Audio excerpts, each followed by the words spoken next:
সেটা তো সরকার জানাবে আমাদেরকে। কেন বিলম্ব হচ্ছে সেই জিনিসটা জানানোর দায়িত্ব তো সরকারের। সরকার যখন উদ্যোগ নিয়ে একটা খসড়া দিয়েছে, সেই খসড়ায় সব দলগুলো তো তাদের মতামত দিয়ে দিয়েছে। এখন সেই মতামত যদি আমরা একটা ঐক্যবদ্ধ ঘোষণা চাই, তাহলে তো এখানে কোনো একক দল সেটা লিখবে না, সেটা সকলের মতামতকে সন্নিবেশিত করে লিখতে হবে।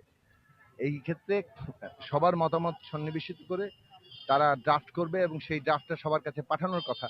সেই ড্রাফট পাঠিয়ে সবাই যদি ঐকমত্য হয় তাহলে সেটা ঘোষণা হবে। সেই প্রক্রিয়ার তো মাঝখানে দীর্ঘদিন ধরে কেন প্রায় বন্ধ ছিল সেটা তো আমরা জানি না। ফলে সরকারকে এটা জানাতে হবে। দেখুন, আমরা অনেক রাজনৈতিক তৎপরতা দেখতে পাচ্ছি যেগুলো আমরা মনে করি যে প্রায়ই সবাই শর্ত দিচ্ছেন, এটা না হলে নির্বাচন নয়, ওটা না হলে নির্বাচন নয়। কিন্তু প্রত্যেকটা জিনিসই গুরুত্বপূর্ণ এবং আমরা বিচার চাই। বিচার সব গুরুত্বপূর্ণ, প্রতিটি শহীদ পরিবার বিচার চায় এবং বিচার না, এখন এই বিচারের প্রক্রিয়াটা যে দৃশ্যমান করা, তাকে ত্বরান্বিত করা, সেটা যেমন সরকারকে উদ্যোগ নিতে হবে, প্রয়োজনে আরো ট্রাইব্যুনাল করতে হবে, সে কথাগুলো আমরা বারবার বলছি।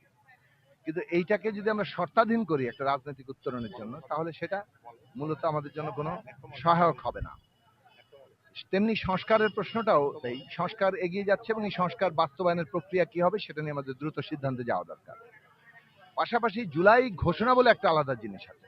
অভ্যুত্থানের প্রেক্ষাপট, অভ্যুত্থানের আকাঙ্ক্ষা একটা রাজনৈতিক দলিল হবে, সেইটা তো ইতিমধ্যে লিখিত হয়েছিল, ড্রাফটটা, খসড়াটা, সেটা রাজনৈতিক দলগুলোর কাছে পাঠানো হয়েছিল এবং সেই বিষয়ে মতামত আমরা দিয়ে দিয়েছি, সেটা প্রায় ফেব্রুয়ারি মাসে।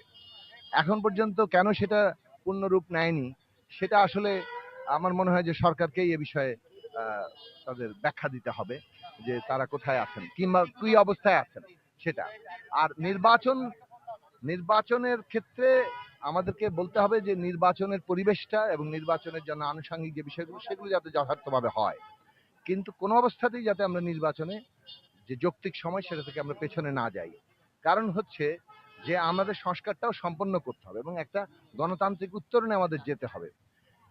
যেহেতু কোনো একক শক্তি এই পুরো অভ্যুত্থান পরবর্তী সময়ে নেতৃত্ব দিচ্ছে না কিংবা পুরো একটা নিয়ন্ত্রণ করছে না, কাজেই আমরা যদি সেটাকে কল্পনা দিয়ে মানে সেই বাস্তবতা তৈরি করতে যাই তাহলে কিন্তু হবে না।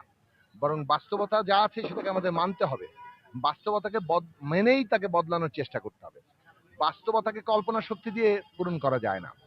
ফলে আমাদের কল্পনা দরকার, আমাদের রাজনৈতিকভাবে এমন মানুষের সামনে নতুন স্বপ্ন তৈরি করা দরকার এবং সেই অনুযায়ী রাজনীতিতে মানুষকে যুক্ত করা দরকার, ঐক্যবদ্ধ করা দরকার।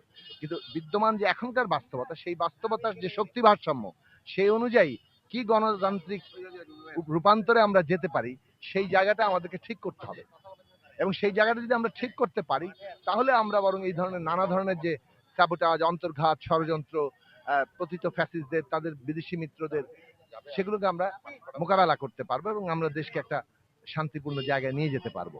তো দেশের স্থিতিশীলতা খুবই জরুরি এবং সেই স্থিতিশীলতা রক্ষা করতে গেলে রাজনৈতিক স্থিতিশীলতা দরকার, সেইটা আবার খুবই জরুরি অর্থনৈতিক স্থিতিশীলতা ফিরিয়ে আনার জন্য।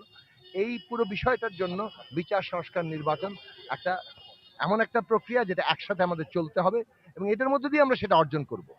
এর মধ্যেই যারা আরো অধিকতর উচ্চতর পরিবর্তনের জন্য, বিপ্লবী রূপান্তরের জন্য চেষ্টা করছেন, এর মধ্যে দিয়ে তারা সংগঠিত হবেন। এটা রাজনৈতিক প্রক্রিয়ার অংশ। এইটাকে কোনো কিছু আটকে দিয়ে ওইটা তৈরি করা যায় না।